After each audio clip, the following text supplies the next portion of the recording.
¿Sabías que uno de los virus más mortales en la historia de la humanidad ha sido el virus de la gripe y que este puede matar hasta 10 veces más de lo que la gente imagina?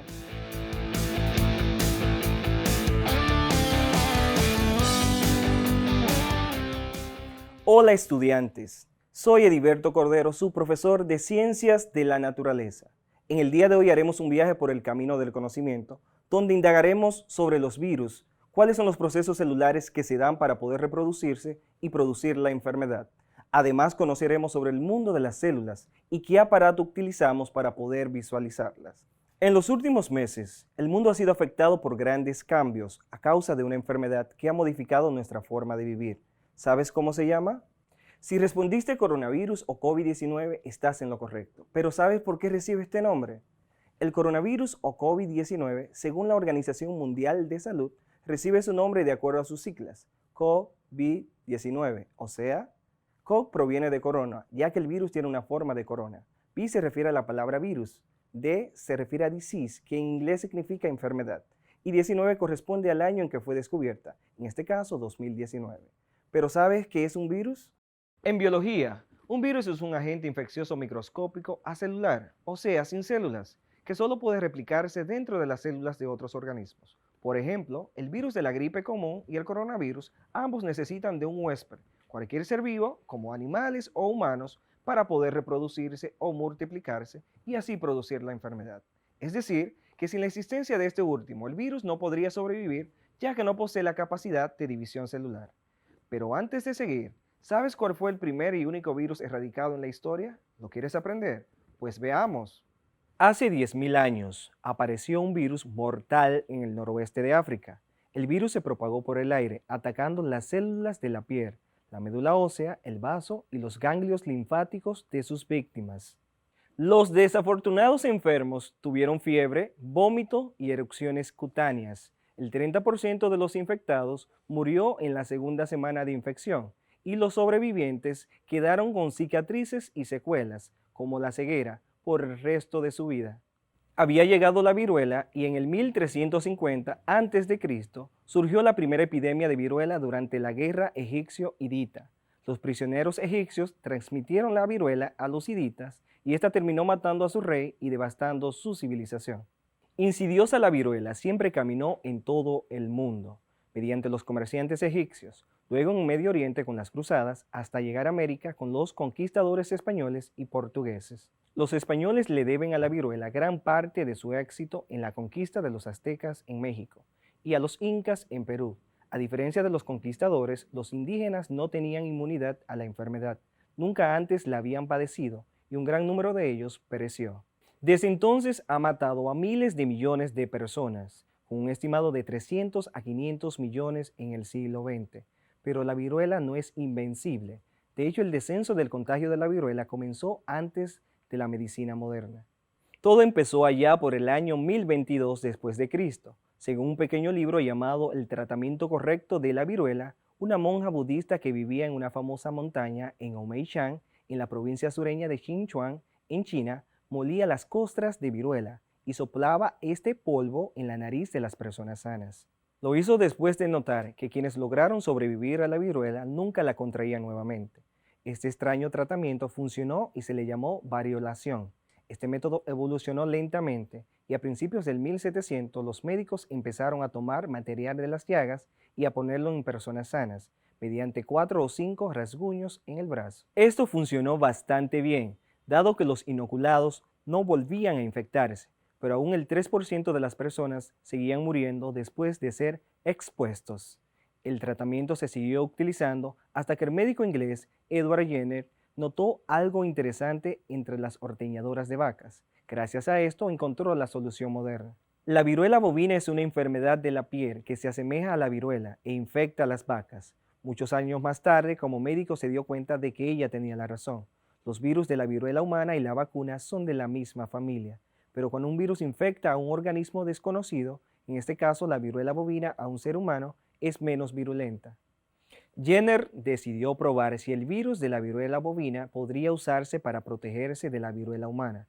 En mayo de 1796, Jenner encontró una joven ordeñadora que tenía lesiones frescas de viruela bovina en la mano y el brazo. la cual la había contraído de la ubre de una vaca. Con residuos extraídos de las llagas de la ordeñadora, inoculó, o sea, inyectó el virus al hijo de su jardinero, que tenía 8 años. Luego de unos días de fiebre, el niño pareció recuperarse. 2 meses después, Jenner inoculó al chico nuevamente, esta vez con materia procedente de una lesión fresca de viruela. El pequeño no desarrolló la enfermedad y Jenner concluyó que el niño poseía protección total del virus. Luego insertó la viruela bovina en varias personas, las cuales expuso varias veces al virus, demostrando que eran inmunes a la enfermedad. Con este procedimiento, Jenner inventó la vacuna contra la viruela, a diferencia de la variolación, que usaba el virus de la viruela para tratar de proteger a las personas. La vacunación usaba el virus de la viruela bovina. Las instituciones médicas deliberaron sobre el hallazgo antes de aprobarlo, pero con el tiempo la vacunación fue admitida gradualmente y la variolación se prohibió en Inglaterra en 1840. Después de grandes campañas de vacunación a lo largo de los siglos XIX y XX, la Organización Mundial de la Salud certificó la erradicación de la viruela en 1979. Gracias a este descubrimiento, Jenner es recordado como el padre de la inmunología. Los virus son organismos microscópicos, es decir, que no pueden verse a simple vista, por lo que necesitamos de un aparato que permita ampliar su tamaño hasta el nivel de ser observado por el ojo humano. ¿Ya sabes de qué aparato se trata? Hablamos del microscopio. ¿Te gustaría conocer más de esta particular herramienta? Pues veamos. El microscopio fue inventado en el 1590 por Zacharias Hansen, y este consistía en la unión de 2 tubos de latón, que es la fusión de cobre y zinc, los cuales sostenían un lente cada uno, permitiendo así un mejor enfoque. En la actualidad existen aproximadamente 18 tipos diferentes de microscopios, los cuales son utilizados en diferentes áreas de trabajo. Por ejemplo, en el área de ciencias de la salud, el microscopio es utilizado para ver microorganismos. El funcionamiento del microscopio se basa en un sistema de lentes similar al de un telescopio, el cual es utilizado para observar objetos que se encuentran lejos de nosotros, como la Luna. Por ejemplo, los astrónomos utilizan el telescopio para estudiar el comportamiento de las estrellas y los planetas. Por otro lado, el microscopio se basa en el uso de lentes para aumentar los rayos de luz que atraviesan el objeto, aumentando su tamaño hasta 400 veces más. ¿Y qué tal si conocemos las partes del microscopio? Base o pie es la pieza que se encuentra en la parte inferior del microscopio y sobre la cual se monta el resto de los elementos. Proporciona equilibrio y estabilidad al microscopio. Brazo es el que constituye el esqueleto del microscopio y es la pieza intermedia que conecta todas sus partes. Platina es la superficie donde se coloca la muestra que se requiere observar. Tiene un agujero en el centro a través del cual se ilumina la muestra.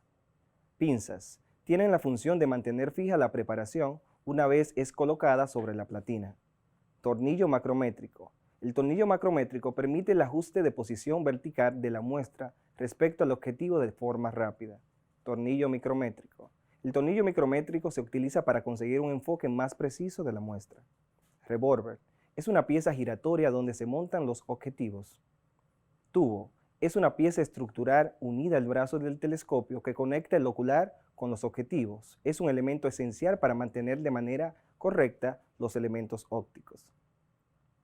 ¿Alguna vez, mientras te encontraba dormido, alguien entró de repente a la habitación y encendió la luz? Te despertaste y en los primeros minutos no podías tener una imagen clara de tu alrededor. Esto sucede porque nuestros ojos funcionan al igual que el microscopio. Para poder emitir una imagen, la luz viaja a través de nuestras pupilas, el punto negro de los ojos. El iris es la parte del color de los ojos, que regula la intensidad de luz que entra en el ojo. Algunos son azules, verdes o marrones como los míos. Se contraen y se dilatan según la iluminación del ambiente. Cuando la luz atraviesa el ojo, este a su vez envía la imagen hacia el cerebro. El cerebro, al recibir la información, la proyecta dando una imagen clara y precisa de lo que observamos. Asimismo es el proceso con el microscopio. Interesante, ¿no? Ahora que ya sabemos qué son los virus y que la única manera de observarlos es a través del microscopio, ¿recuerdas qué necesitan los virus para replicarse o multiplicarse? Exactamente, necesitan células de otros organismos para poder replicarse. ¿Pero sabes qué son las células? Se dice que la célula es la unidad funcional y estructural de todos los seres vivos, porque todas ellas son capaces de llevar a cabo las funciones de nutrición, relación y reproducción. Algunos organismos están formados por una única célula y se les denomina organismos unicelulares, por ejemplo, las amebas y las bacterias, mientras que otros son llamados organismos pluricelulares, como por ejemplo los animales, plantas y hongos. Están formados por una gran cantidad de células de diferentes tipos, que suelen estar especializadas en funciones específicas, como las neuronas que forman el tejido nervioso. Como te has dado cuenta, los virus son microorganismos acelulares, es decir, que no son células. Por lo tanto, no son unicelulares y mucho menos pluricelulares. Esto es debido a que necesitan de manera obligatoria la presencia de un huésped para poder reproducirse. Pero ¿cómo se reproducen los virus? Los virus utilizan a un huésped vivo y usan las células de este para copiar su propio ADN. Como dijimos anteriormente, un virus obligatoriamente necesita entrar a un organismo o huésped de manera desapercibida, es decir, sin ser descubierto. Una vez dentro del cuerpo, ataca a las células. Por ejemplo, el COVID-19 ataca a las células llamadas neumocitos de los alvéolos, pequeños sacos de aire ubicados en los pulmones. Una vez dentro de la célula, esta comienza a multiplicarse, es decir, a copiar su propia información genética. Todas las células que surjan de esta modificada serán idénticas. Por ejemplo, cuando te tomas una fotografía y realizas copias de la misma, todas las copias serán idénticas a la inicial. Asimismo, funcionan los virus. Para entender mucho mejor esto, debemos comprender cómo se reproducen las células. Las células pueden reproducirse por dos posibles mecanismos: la división por mitosis, que da lugar a dos células hijas idénticas, y la división por meiosis, que permite la formación de gametos, es decir, células sexuales. La mitosis es un proceso celular común que se da incluso entre las células del cuerpo humano y otros animales pluricelulares, ya que es la forma de reparar el tejido dañado o de aumentar el tamaño del cuerpo, es decir, el crecimiento. Por ejemplo, la reproducción celular en las heridas o rasguños, donde hay pérdida de la continuidad de la piel, notamos que el sangrado se detiene, luego se forma una capa o costra y al poco tiempo tenemos nuevamente nuestra piel restablecida. Por otro lado, la meiosis se caracteriza por dar lugar a células hijas genéticamente distintas a la célula madre que las originó. Este tipo de división es la clave para la reproducción sexual, ya que a través de la meiosis los organismos producen sus gametos o células sexuales, es decir, óvulos en las mujeres y espermatozoides en los hombres. Cuando un espermatozoide y un óvulo se fusionan entre sí, durante la fecundación, cada uno de ellos aporta la mitad de carga genética del nuevo individuo que se forma como resultado de esta unión. ¿Sabías quién fue la primera persona en ver una célula? La primera persona que vio las células como estructuras microscópicas fue el científico inglés Robert Hooke. En su libro Microfagia, utilizó el término célula para referirse a las estructuras parecidas a cajas, que observó cuando examinaba el tejido muerto de un corcho por medio de un microscopio simple. Usó el término célula porque esas cajas le recordaban las celdas de un monasterio, las habitaciones austeras en las que dormían los monjes. Ahora que sabemos qué es el COVID-19, qué son los virus, las células y cómo se reproducen, hagamos una prueba de conocimiento. Pregunta número 1. ¿El COVID-19 es producida por A, bacteria, B, virus, C, parásito, D, ninguno de los anteriores?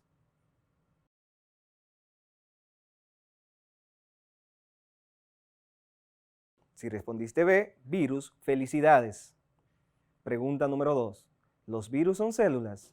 A, sí, B, no.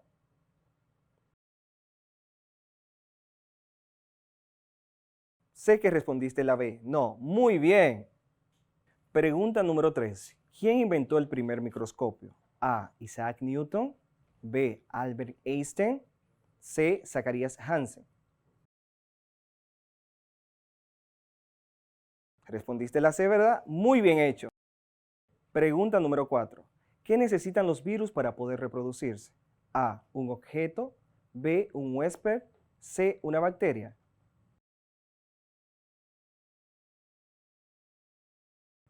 ¿Estás seguro que es la B? Pues sí, esa es. Contestaste muy bien esta actividad. Ahora me gustaría que repasemos lo que aprendimos en el día de hoy. Conocimos más sobre el COVID-19, la cual es producida por un virus que posee forma de corona. Luego descubrimos que los virus no son células, sino microorganismos infecciosos que necesitan las células de un huésped para poder reproducirse. También aprendimos sobre el microscopio y quién lo inventó y sus partes. Por último, hablamos sobre la división celular. Hemos llegado al final de esta clase, pero antes de, Te invito a seguir investigando sobre el mundo fantástico de los microorganismos. También recuerda afianzar tus conocimientos en tu cuadernillo de trabajo. Hoy aprendimos ciencias de la naturaleza con el profesor Ediberto Cordero desde casa. Hasta luego. El COVID-19 nos mantuvo en cuarentena unos largos meses, donde no pudimos estar cerca de algunos seres queridos, seguir nuestro día a día de manera cotidiana. Pero gracias a esos días estamos aquí, ya que la cuarentena ayudó a los médicos y científicos a conocer más de esta enfermedad, mientras todos estábamos colaborando a detener su propagación desde nuestra casa. Hemos vuelto a la mayoría de las cosas que llamamos normales, pero a ustedes, los niños, les ha tocado la responsabilidad más grande: aprender desde la casa. Por eso les invito a ser pacientes, a ser obedientes con sus adultos, a seguir las indicaciones de sus maestros y a ayudar a los más pequeños. Juntos podemos superar esto y mucho más. Recordemos que la educación es el motor de la nación.